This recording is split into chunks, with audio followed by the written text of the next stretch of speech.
Welcome back to Normal Islands Live. It's actually nearly been 3 weeks since we did our last 1 hour show. My name is Curtis Daly. I will be your host this evening. And who better than the great Helena, aka No Justice MTG, to join us for the return. Helena, I hope you're well. I mean, you've been busy. What, 2-3 time guest on I've Navarre been in a super, row? I super mean, you're highly busy. sought out. You're a highly sought out person. Absolutely. True. I'm they're clearly the new faces in UK online politics, continually sought after, as you say, clearly. But actually, I'm mostly still tired after doing however much election coverage, which still feels like it was yesterday. It does actually. You're right. I mean, we covered the. I mean, you did a 15-hour stream. I know you were aiming for 24 hours, and then OBS cut out on you, which It I'm very did. very sorry about. We did a 12-hour live, and that was like 3 weeks ago. But I still feel emotionally drained from it. But we I've still move not on, fixed don't my we? sleeping pattern. Oh, have you not? Oh No, God. I'm still waking up at like midday. It's terrible. Well, the show goes on though, doesn't it? But True. the stories tonight. Leeds riots have been weaponised by racists. Just Stop Oil activists get a combined sentence of 21 years. The government has confirmed they will restore funding to UNRWA, and the ICJ has ruled that Israel's occupation of Palestine is illegal. But let's go to our first story. Last night, chaos ensued where a riot broke out in Hare Hills, Leeds. But before anyone even knew the reasoning behind it, there were prominent people spinning a narrative to suit their, let's be honest, Islamophobic and racist agendas. We've had right-wing politicians, we've had GB News pundits claiming it's Muslims, it's failure of multiculturalism. Ollie London, controversial rent-a-gob, said this: hundreds of Muslims riot in Hare Hills. Leeds smashing police vehicles and attacking officers. Meanwhile, this is the town's newly elected local councillor. Is anyone surprised? Now, the person Ollie was referring to is Mothin Ali. He is the local Green councillor. Now, Ollie suggests quite strongly that Ollie was one of the perpetrators, when in fact he was there trying to calm the situation, physically standing up to people who were trying to increase tensions, pulling objects off people who were literally fanning the flames on a big fire that erupted. And we have a video of him here. Look, he's the only one stopping it. Brother, leave it. Leave him alone. This is our neighbourhood. This is our neighbourhood. Well, it's going to get worse than it. Well, don't burn it then. Who wanted it? Who wanted it? Fire, don't explode. Don't burn it. Who's inside that house? You're going to be blamed for their deaths. Think before you act. There's children in there. There's families in there. Think before you act. This is our neighbourhood. That's right. Those cameras are recording each and every one of us. You have to be at your houses. We've got uncles who did this 10 years ago, and they got their whole life destroyed for doing one little silly thing. You've got brains. Don't get excited. You've got to live here. This is your community, and you can't treat it like this. You're right. Yes, brother. You can't treat it. That's enough. That's there now. That's enough. Now, many people have been smearing Mothin Ali, using his face as a Muslim to try and whip up Islamophobia, but he was the hero of the night. Does that stop the right-wing lies? Of course not. Far-right activist Tommy Robinson joined in on the smears, and he said this: let me introduce to the newly elected councillor for the area rioting tonight in Leeds. Multiple reports he's even on the streets with them. We even have Alex Phillips, right-wing commentator, claiming, right, this is a race riot. What is happening in Leeds is a race riot. Simple. Now, look, none of us are surprised at the Islamophobia, but Phillips's comments it's a new realm of shocking, right? Claiming that it's a race riot, essentially that brown and black people are starting a war on white people. This is a vile thing to say, and of course, it's not true. But what is the truth? Well, Navarre Media are one of the few outlets who are doing really truthful reporting on the ground, as North of England Navarre editor Craig Gent was actually there. This is what he said. It is understood children were being taken into care by agency workers. Police attended the scene and people appeared to first throw things at a police car before flipping on its side. Now, elsewhere, the article Ghent reports that residents of all races and faiths came together to try and calm the situation. Now, the information we have so far is that the police have taken children off a Romani family. We don't know why, and without the facts, we shouldn't speculate. So, no, it's not a race riot. It's not Muslims attacking police officers like many people on social media are spreading. Helena, people have been smearing Mohsen Ali, who was doing his job, clearly because he's a Muslim. I mean, that's the reason behind it, isn't it? Well, absolutely, absolutely. This all started back when he was originally elected. There was a video that went viral of him specifically. I think he said Allahu Akbar specifically when he won his council election. And this was spread around by people saying, oh, this man's a terrorist, etc., etc. When really and truly, it just means God is great. And it's an Abrahamic religion, so it's the same God as the Christian God, technically. So I don't know what they're trying to read into this. But of course, it's just a phrase that people from certain faiths will use in those kind of situations, regardless. But it was used to smear him at the time. And of course, they're then digging this up. Max Headroom himself, Ollie London, coming back to talk about this as well. And again, we've all seen they have a specific narrative in their mind that they want to push. They didn't even have any evidence to hand, whatever. They just assumed. Nigel Farage described it as subcontinental behavior, if you can imagine such a thing. When, of course, the people who were originally doing these problems were people from Europe. And there were, as was been reported in the viral media's coverage of this, the actual ethnic makeup of people who were there doing rioting and also that's trying to stop and cool down the riots were both entirely mixed on both sides in this particular issue. I mean, we literally saw Mohsen Ali trying to grab a whole pallet of a white person to try and stop them throwing it on the fire as well. And then groups of people from subcontinental backgrounds with buckets of water trying to put the fire out. And he said it himself. Mohsen Ali said it himself as well. This is your community. This is your community. It's his community. He's a councillor for this community. And it's important politically. The videos that were going viral were people actually calling him saying, this guy, he's the Green Party councillor for this area, right? He's a good man doing these things. And, there's a reason why. After Grenfell, when Jeremy Corbyn was the first person on the ground to tend to the scene, he was lauded. And when Theresa May took ages to campaign, she was vilified. When you actually take care of the communities that you belong to, people will recognise that for you politically. And that's very, very important for those. Again, Salma Arif was a Labour councillor, and she was also there as well. I would say, where are the Reform UK councillors? But there aren't any. So they couldn't have come down even if they wanted to. And one last point I would make is that this isn't new. This isn't new of people defending their communities in this way and going viral for it. We all remember in 2011, the lady who was on the streets shouting at people rioting back then in the Mark Duggan riots, telling people this is your community you're destroying. And it's the same thing. And they're both largely, as far as I'm concerned, downwind of the neglecting of certain communities due to lack of investment, due to austerity cuts, right?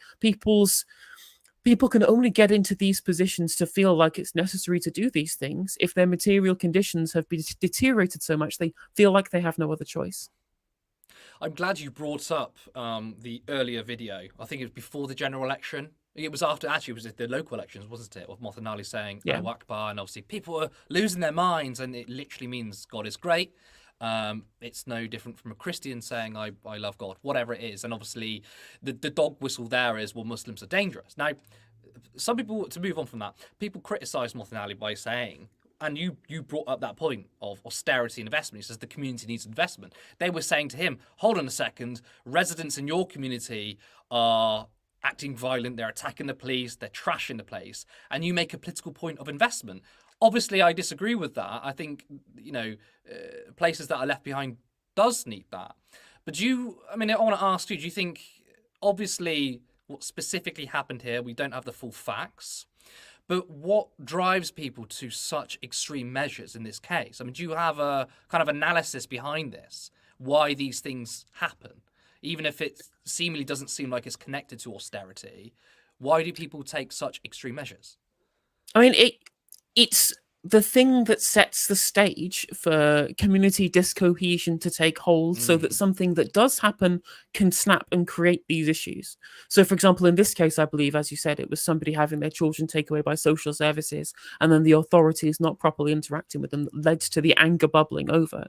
But the anger can't exist unless there's a material basis for it in the first place, right? There's a reason why there were basically no riots throughout from 1997 to 2010 when people's living standards were increasing broadly across the country. Yet when loads of communities across the country, in the Thatcher years and in the austerity years, there were riots all the time, loads of different riots across different communities. Again, as far as I'm concerned, as a basis of community discohesion created by a lack of not just, I think it's also really important to say it can't just be a singular lack of material access to better conditions, but it's also specifically around that juxtaposed next to other communities that do have it.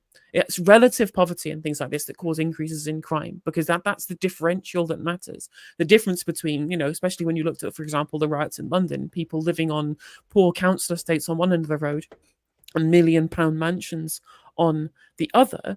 This is what creates the discohesion that can allow these kind of views to fester over time. And the problem is, of course, is that when you're a liberal, you're an idealist. You believe that it's individuals acting with poor thoughts in their head, or impure thoughts that made them to do these things, and they're just bad individuals. Yeah, just to pick up on that. By the way, people are saying that my mic is a bit low. I've turned it up a little bit, so please just let me know in the comments if I sound a bit better. If I don't, let me know.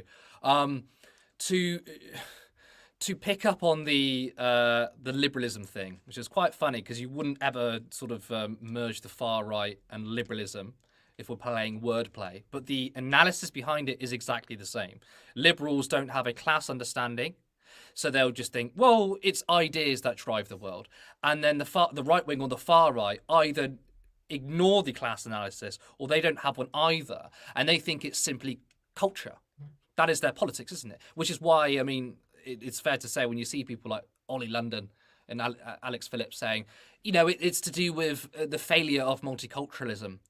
But you've pointed out, and actually, I didn't even know this, but between the new Labour government, I didn't realise that the riots were fairly low. I mean, obviously, there were problems with that government, but material conditions for people did increase.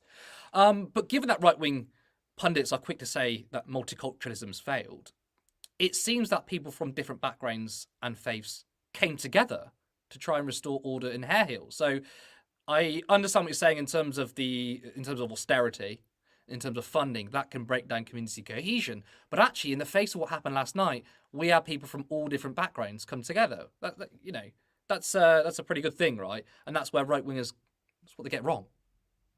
Well, exactly. Like the biggest line that you hear from these types is for the anti-multiculturalism is this idea that we are importing an alien culture, is what they say. That's the line that they'll take, which is incompatible with our own culture. And as you can see from the multi-ethnic, kind of, I guess, coalition of people who came down to try and cool the scenes that we were seeing there. Of course, there were people on both sides who were from different ethnicities and from different cultures who were both in the right and the wrong in this situation.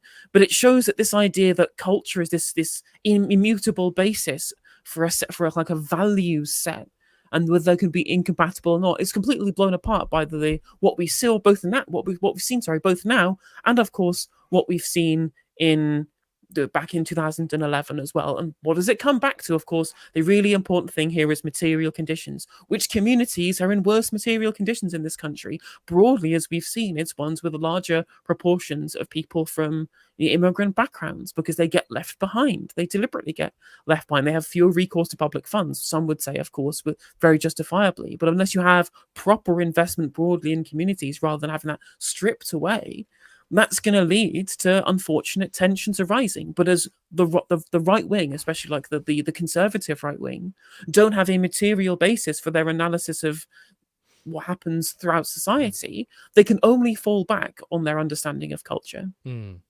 Well, sort of jumping in what I said before, that liberals don't have a class understanding, and the right either don't understand to or they ignore it. I think that, I mean, I could be wrong here, and you're welcome to disagree, but I feel like the people on the right do grasp it better, but they choose to ignore it. I mean, for example, it might seem like this example's not relevant, but I think it is. When Nigel Farage says that he would scrap the 2-child benefit cap, right?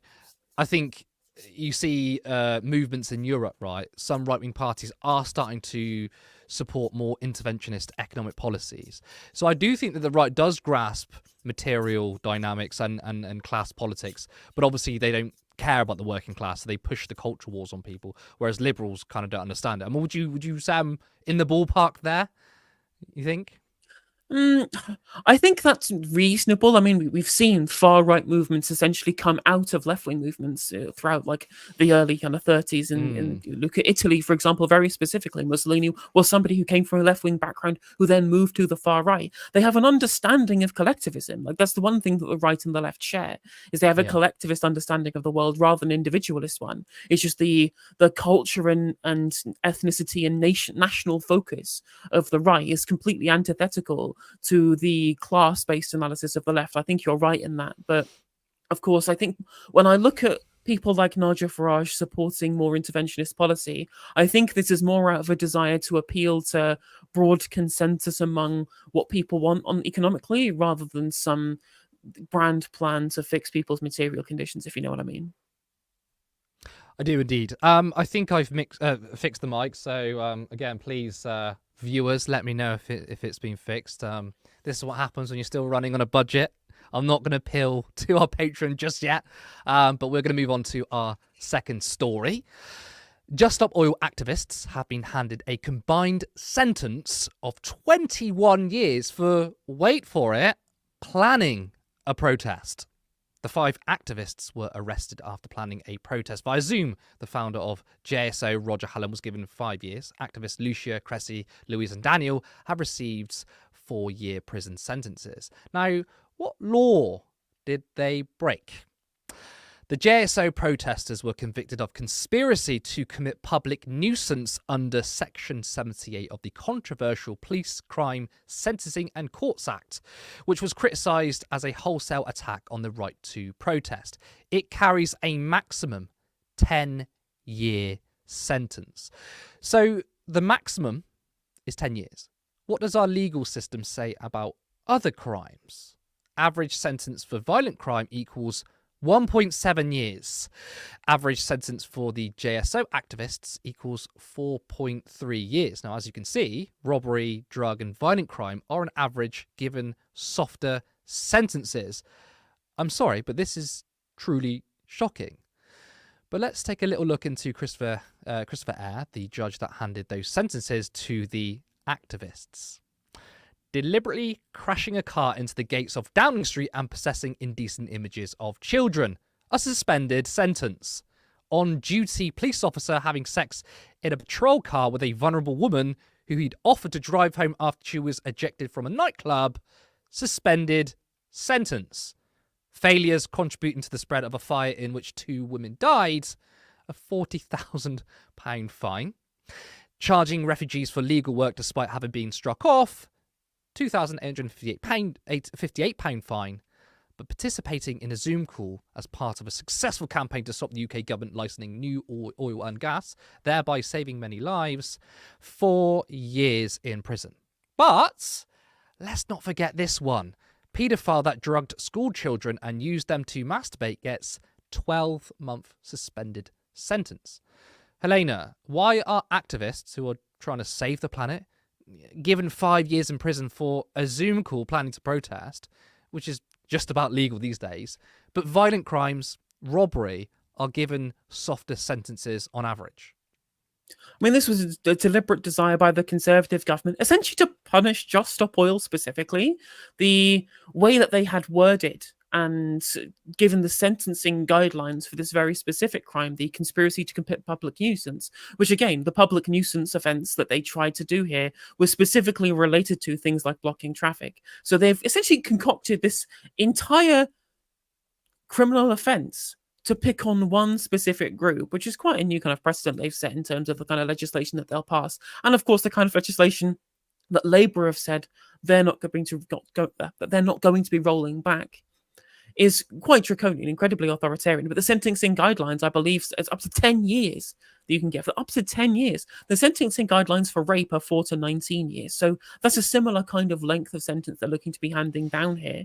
And it's absolutely being done to try and stifle dissent, to try and crush peaceful protests. And what was crazy to me as well was seeing the reaction to this. People were so mad about it that they were just like, these people should be locked up for life. Some kind of comments that I'd seen from people, all trying to claim that somehow you getting to work an hour late is justification for huge, long prison sentences. Now, of course, that will preclude them from early exit with good behavior or whatever. But even so, when you compare it to other crimes that have far more utilitarian bad associated with them, far worse utility associated with them, it absolutely makes no sense. It makes no sense whatsoever to be able to have an average sentence for conspiracy to commit public nuisance, quote unquote, be higher than violent crime or robbery, for example. I mean, absolutely preposterous. To play devil's advocate here, I mean, they're a public nuisance. They were arrested for conspiring to cause disruption. You know, ambulances can't get to hospitals. People can't get to work. This causes hardship for people. What would you say to that argument? Because let's be honest, a lot of people say that. I mean, I've always said, I even said when I commented this earlier this week, I don't agree with Just Stop Oil's tactics. I think they put people off. I've been given some information since then that's made kind of sway my opinion on this broadly. But it doesn't matter whether you like their tactics or not. Freedom to protest peacefully and non-violently should be the democratic right of all citizens within a liberal democracy. We have asked time and time again for the government to take climate change seriously. We even voted a government in 2019 who had promises to take climate change seriously within their manifesto that they then broke under a new leader that nobody voted for. So there's literally no reason at all that the government have. There's no justification or mandate at all for the government to stop taking climate change seriously, given their promises in their manifesto, at least the Conservative one beforehand. I mean, what happened to the... Sorry, I didn't mean to cut you off. You carry on. Well, so if the government doesn't do what they say they're going to do, and they're not going to be another election for the next 3 years, you can't just... unless you impress upon lawmakers, they have no reason to listen to you until the next election comes round. So the only other option people have is protest. You can say they need to be punished somehow because they were disruptive, and I'm open to those criticisms. But the idea that is worthy of 4-year prison sentences, 5 in the case of Roger Hallam, more than some people get for things like sexual assault and domestic abuse, ridiculous. And what happened to the classic liberal idea of freedom? I mean, it seems like that. Look, I know this is these are Tory policies designed. I mean, I had an interaction on Twitter who said Keir Starmer's Britain, and like, I've got no love lost for him, but these are designed by the Tories. The question is whether it's going to be changed. Which, let's be honest, past statements from Keir Starmer doesn't sound like he's going to do much. I want to talk about him in a second, but the classic liberal idea of freedom. I mean, let's go back to all the way back to, I think, JFK, who said those who make peaceful protest harder, violent revolution is inevitable in a way. And we seem to have lost that, don't you think? I mean, yes, I know we expect the right-wing pundits to want to clamp down on this. They've always been authoritarian, but I mean, I feel like I'm even seeing so-called centrists or so-called liberals who aren't speaking up enough about our freedom to protest. Well, absolutely. The problem with conservatism, though, is they don't actually believe in liberty at all. That's always been a cope from their end. But what they actually believe in is an in-group that the law should protect and not bind, and an out-group that the law should bind but not protect. That has been the central theme of conservative ideology since its inception, for generations and centuries at this point. And of course, when they believe in liberty, they believe in it for themselves. They don't believe in it for people crossing the channel or people protesting things that have been abandoned by the state, or indeed for minorities that they don't like from having access to things that they don't want them to because they disagree with it. The liberty has only been something that they desire for themselves. And in the same things with regards to how they talk about free speech. They've actually never really cared about free speech in terms of like a blanket support of it. Where was their silence, for example, on things like free speech, quote unquote, when people were being carted away for holding up blank signs protesting the coronation of the king?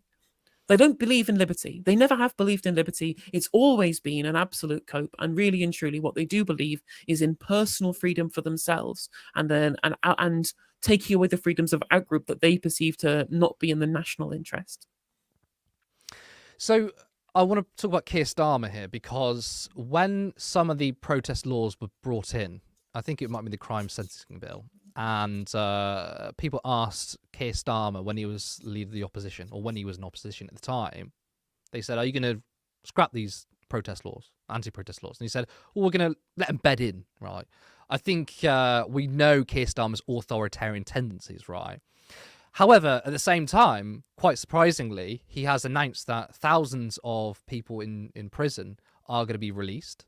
I think a welcome move, because we're going to assume that these are non-violent criminals. We don't know. I don't know the specifics on it. But at the same time, I find it hard to believe that Keir Starmer is going to radically change our protest laws.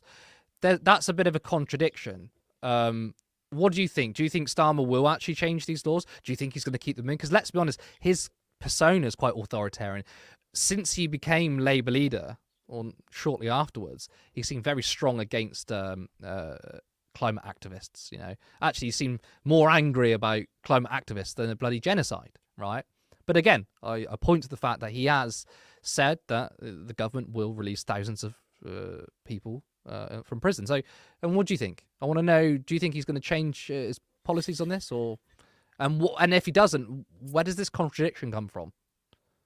Well, I think the reason why, I don't think it's necessarily a contradiction, because, of course, the person who was put into the role that decided that we should be letting people out of prison early due to our prison overcrowding is a technocrat that they've appointed through the Lords, James Timpson. Right? This isn't somebody who's a Labour Party politician. This is somebody who they've been able to subcontract out decision-making to without a party political affiliation to it. So if people get mad about it, they can say, well, it's not our policy. You know, we appointed an expert who's not affiliated to our party to decide what we should be doing through a position in the Lords, and they said this is what we should do, and we followed their expert advice, for example. This has been a way of trying to subcontract out, you know, things that the government should or shouldn't be doing to people to be able to absolve themselves of democratic accountability for ages, whether they agree with the legislation or not. In fact, it's a great way of being able to get what you want either way, because you can either acquiesce to it on technocratic grounds, or you can undermine it on democratic grounds, just like Tony Blair did with David Nutt and his recommendations for declassifications of things like drugs. They said, well, actually, no, we're not going to follow the advice. We don't need to, because people haven't voted for it yet. And so it never came to pass, even though it would have been correct for them to do so. Whereas when you look at, for example, how they want themselves to be perceived by the public, it's clear that they want to be perceived as more authoritarian on justice policy. It's clear that that's what they do want to see. And of course, that's where most of the population in this country lie. The broad kind of consensus on justice policy is they do like authoritarian justice policy. I don't. Most of my mates on the left don't. I don't think you do either, Curtis. But really and truly, this is something that the Labour Party have decided they have to acquiesce to try and win an election, because there's not going to be enough people who can appeal to on more kind of lenient grounds. When not only that, like Keir Starmer also has a history of being draconian. This is the same guy, of course, we all know about his meetings with Washington, you know, the papers from them being destroyed about Julian Assange, and also somebody whose sentencing guidelines during the 2011 riots we were talking about before managed to get a Portuguese guy deported for stealing a scoop of ice cream. This isn't a guy who's necessarily always acted with the milk of human kindness in his heart, has he? I mean, based on your answer, I'm convinced that you don't think he's going to change much in terms of protest laws. But actually, what does interest me quite a lot is that, like, yes, we've talked about Keir Starmer's record many a time, and you've just brought it up there again about how draconian he is. But at the same time, he's not a extremely right-wing politician, as in he's not a climate skeptic. He does believe that climate change is man-made. And I would have thought, even for a so-called centrist, I personally think centre-right, but let's just say centrist politician, that they at least are wax lyrical about taking climate change seriously. I mean, he's even got Ed Miliband, who, yes, all right, is to the left of Keir Starmer, attacking the Greens on their climate policy. So wouldn't Keir Starmer give up his authoritarian tendencies when it comes to an issue as important as climate change, right? I mean, if I was him, and I love my social conservatism, love to clamp down on crime and drugs, but I would be like, well, I would want to be lenient at least on climate protesters, because the climate change is the biggest issue that's facing humanity. I think the problem is, of course, is that if you've run specifically on an electoral ticket of taking the climate change very seriously, like their big policy they ran on the election was this GB energy plan and decarbonisation by yeah. 2030 for clean power. It undermines your political prospectus if people are out there protesting you, saying that you're not doing enough on climate change, right? That is really poor optics for you. So as much as they can have essentially embedded in law to try and prevent people from doing that for their own personal party political reasons, and of course to optically be seen to be authoritarian on justice policy, it's a win-win for Labour. It's a win-win for them to keep these protest laws in place, quite frankly. I think that's an excellent point. But before we move on, I just want to say thank you to everyone who's watching, both on Twitter and on YouTube. Thank you to those who have been in the comments. Keep them coming in. If you like what we do, you can subscribe and share our content, share it with people, friends, family, even if you don't like them, just share it, because we want to get Turn Left out there. Now, we have multiple people working for Turn Left. However, it is all still voluntary. In order for us to dedicate more time to Turn Left, to upgrade the quality and to become a fully realised media organisation, you can support us financially on Patreon for £3 or £5 a month, or any one-off donation by going to patreon.com/turnleftmedia. Let's grow a socialist media alternative to take on the establishment commentariat. Be part of the journey, because we've only just begun. Now, on to our next story. The government has announced that they will resume UNRWA funding. The government has ended the funding pause on UNRWA effective immediately. This begins with £21 million to support the humanitarian response in Gaza, provide essential services for refugees across the region, and alleviates the suffering of civilians. Now, UNRWA was defunded by many nations after some of its workers were accused of being involved in the October 7th attacks. But Palestinians desperately rely on support from UNRWA, and the mass defunding of the organisation was and is an abomination. It should have never happened, but it's clearly a positive step from the government to resume its funding. Helena, this is a welcome move, but it comes as a time where Labour have U-turned on their policy of removing the delay on the ICC's decision to issue an arrest warrant to Benjamin Netanyahu. Of course, past statements from Keir Starmer himself has been in support of war crimes.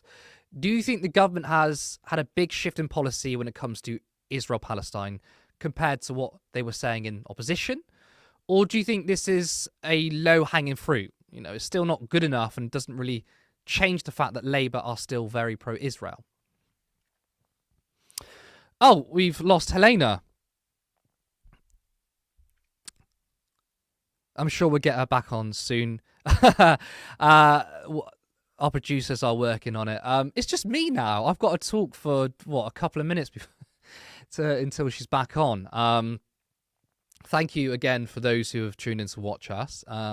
We were just about to listen to Helena's great answer on this pretty long question, and now we've lost her.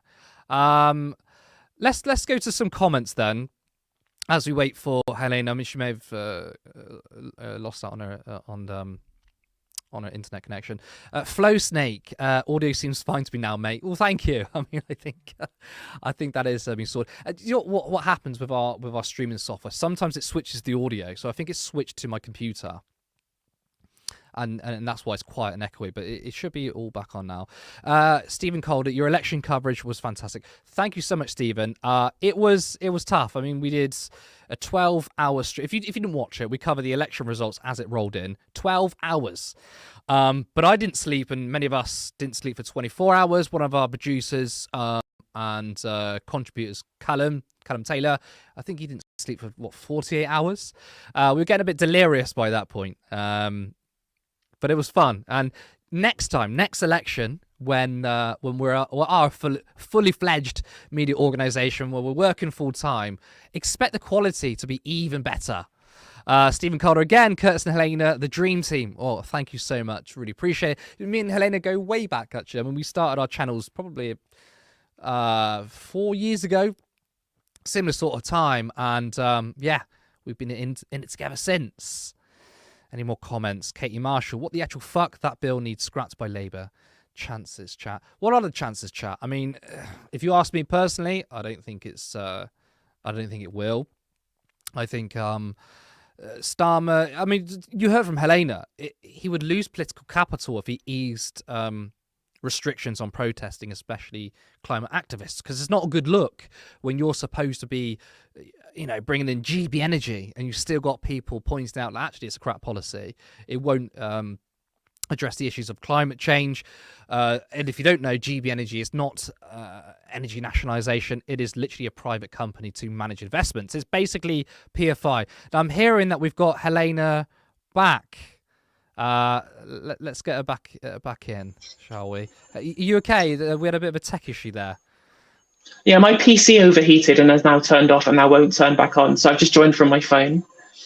Oh, well, you were saying before about your heater. I really hope you fix it soon. But you're back for now, and that's the important thing. I'm going to go back to my. It's not ideal. It's not ideal. No, this is leftist technology, guys.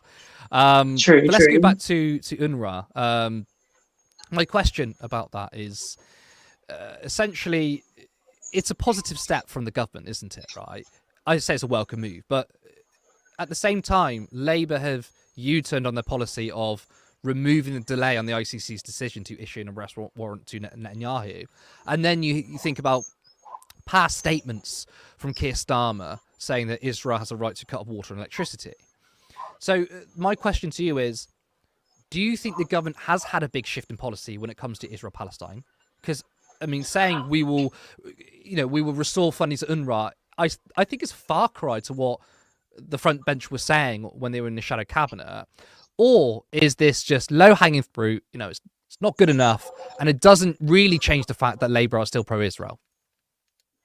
I mean, it's definitely a start. I understand now that they have a pro-Palestinian, or at least somebody who is anti the BDS bill as their Attorney General, although he's somebody who donated to Keir Starmer's leadership campaign, so who knows where his loyalties truly lie on this issue, but clearly he's somebody who has a lot more principles in terms of how we deal legally with Israel. And this is more important now, like the refunding is something that is clearly necessary to ensure that they keep to their pre-election promise specifically, which was ensuring maximum aid going into Palestine. Like, they have to commit to this essentially because aid was the thing that they said was most necessary because they don't want to oppose the war prima facie. They still are running with this line that the war itself is justified. It's just the way in which they're conducting the war is somehow not being done in the correct manner. Now, of course, neither of these things are true. It is clearly, I don't believe immediately personally a just war that they are having here, especially not in the way that they have conducted it, prima facie. There are other issues, of course, in terms of things that is going to be necessary for them to do with regards to how they deal with Israel moving forward. For example, in the ICJ ruling that came out with regards to the settlements in the West Bank, the rulings that was laid down in point 278, I think it was saying that states have, I think, have a duty not to have economic dealings with people who are contributing to the expansions of settlements in the West Bank. Now, I don't know if people know this, but there are two oil fields that got approved by the Conservative government just recently, the ones that had lots of protests about, which is Campo and Rosebank. In both of those oil fields, one of the companies that's been given the license to drill our territorial waters is Ithaca Energy. Now, that's based in Aberdeen, but it's 75% owned by Delek Group, which is an Israeli oil firm. And they have been internationally condemned for directly helping to finance settlements in the West Bank. This is something that is now essentially, that is a dealing which is in contravention of a ruling handed down by the ICJ. So there are loads of things now that are going to be really difficult for Labour to be able to have to prove that they can uphold the rights of international law when, of course, there are loads of things even outside of this conflict. Israel has been behaving in an illegal manner, for, ever since 1967. And of course, our governments have condemned little actions here and there. They've shown like tepid support to Palestinians, but they've never recognized the state. And of course, they've never properly condemned Israel in broad terms for its illegal occupation and annexation, which we now know to internationally be recognized as the case. So, I mean, essentially what you're saying is this doesn't change the makeup, it doesn't change, not in a big way, right? So essentially, we're kind of still on the Labour is still largely pro-Israel, but there are certain things that you feel like they have to do. And I guess resuming funding for UNRWA, I feel like Starmer has the political capital to do that in terms of his own sort of sphere, but going after specifically Benjamin Netanyahu, it's different. I think you have to be almost braver to do it, right? So I guess he can hide behind the sort of, it's the proper thing to do. But then again, there are other things. If the ICC does issue an arrest warrant and Labour essentially U-turned on that policy, it essentially puts Labour in a bind. And I'm finding their position on Israel very confusing now. I mean, I have no doubt that many people on the front bench are pro-Israel. A lot of them are Zionists. I think that's very, very clear.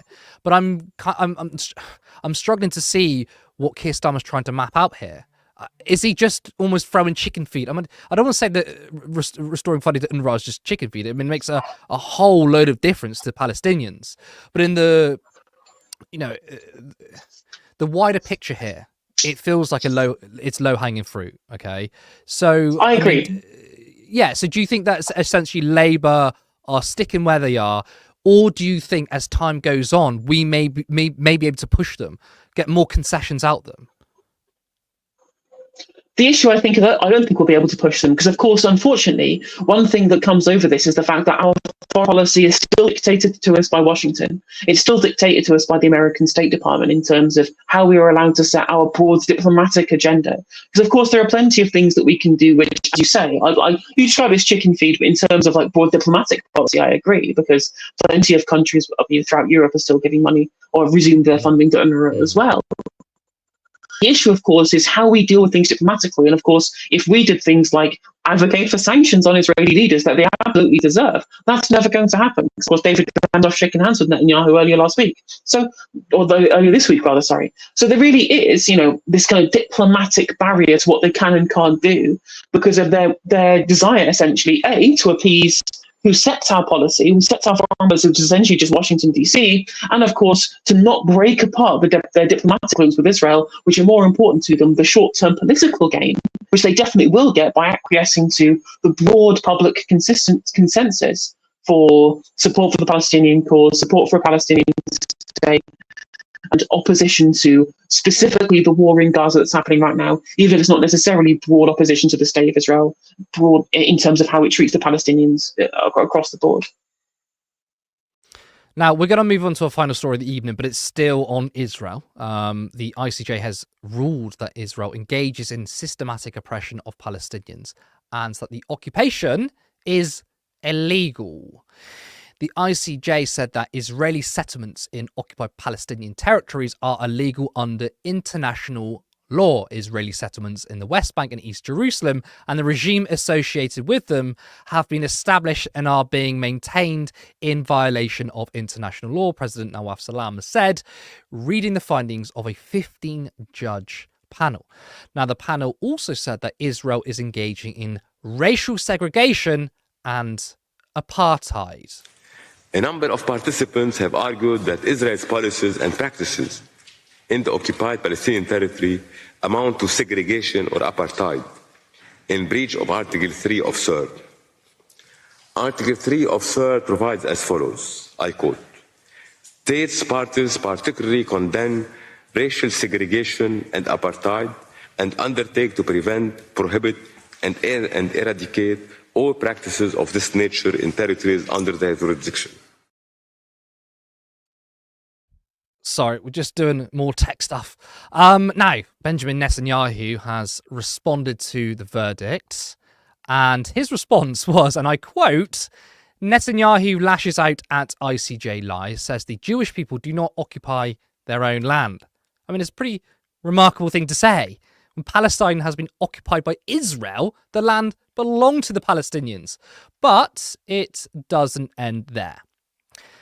Israel's foreign ministry has rejected the ICJ's advisory opinion, describing it as politically biased and completely detached from reality. The statement criticised the ruling for ignoring the atrocities committed by Hamas on October 7th. The ministry also noted that the opinion contradicts the principle that peace can only be achieved through direct negotiations, accusing the Palestinian Authority of attempting to undermine Israel through international tribunals. Furthermore, Israel emphasized that the blatant one-sided opinion is advisory and not legally binding, reiterating its commitment to the rule of law and international law. It's a funny way of twisting it. Now, yes, it is worth noting that this isn't legally binding. I mean, Helena, what do you make of this this verdict? I mean, as I said, it's not legally binding, but do you think this is significant in any way? Do you think this will change things?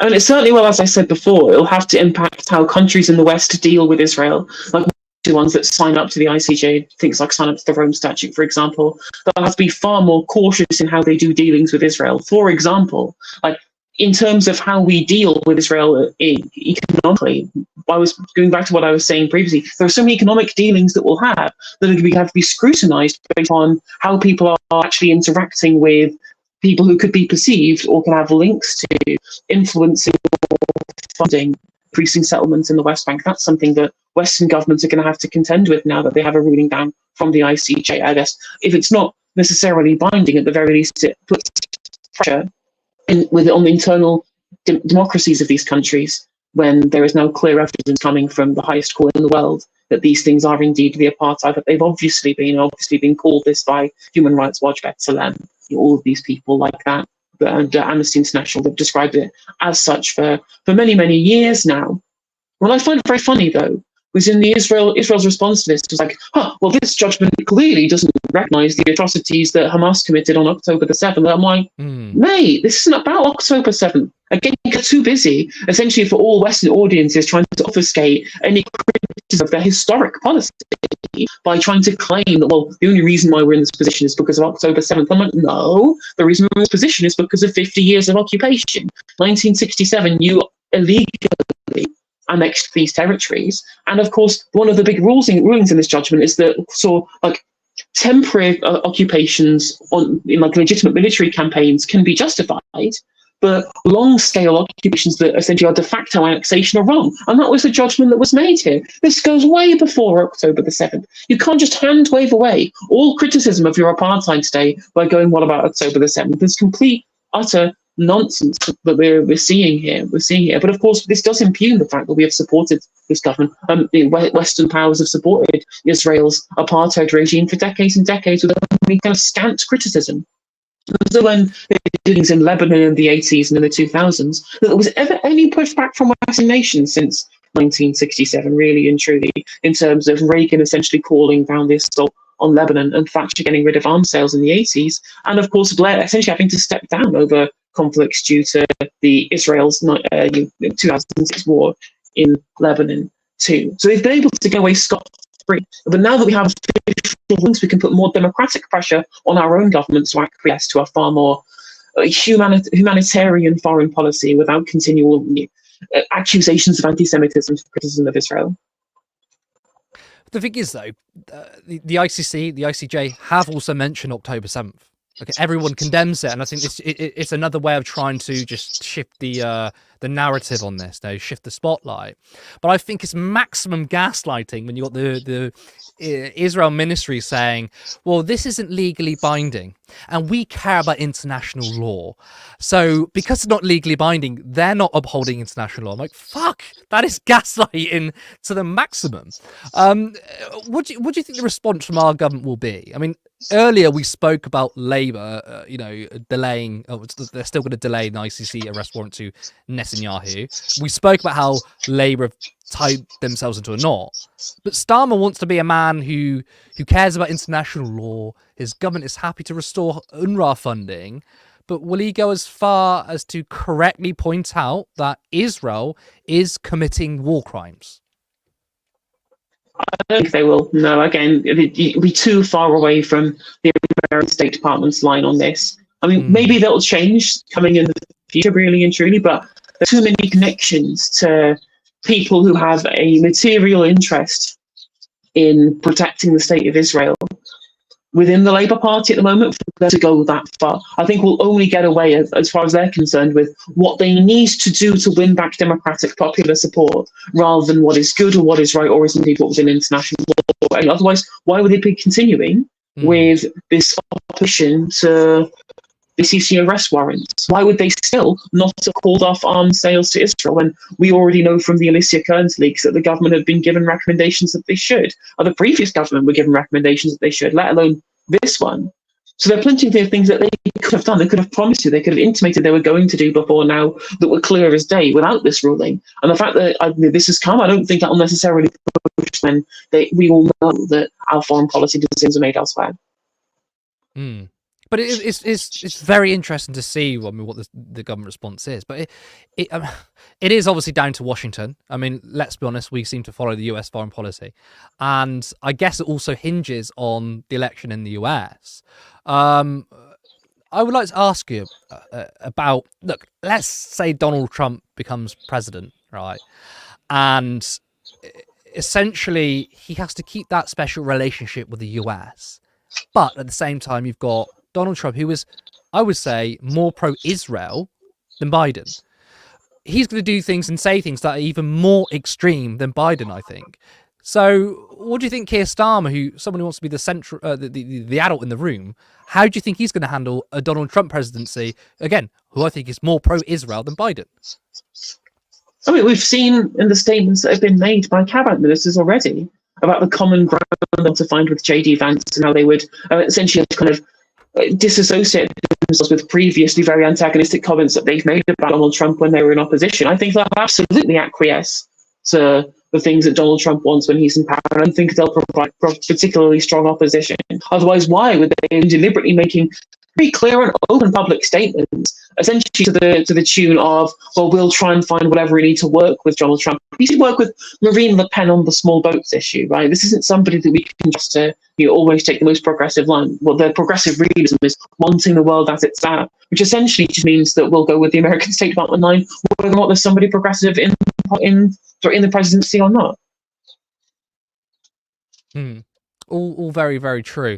I just want to say to thank you to everyone who has put up with our tech issues tonight. That's what happens when you're on the left-wing video and audio.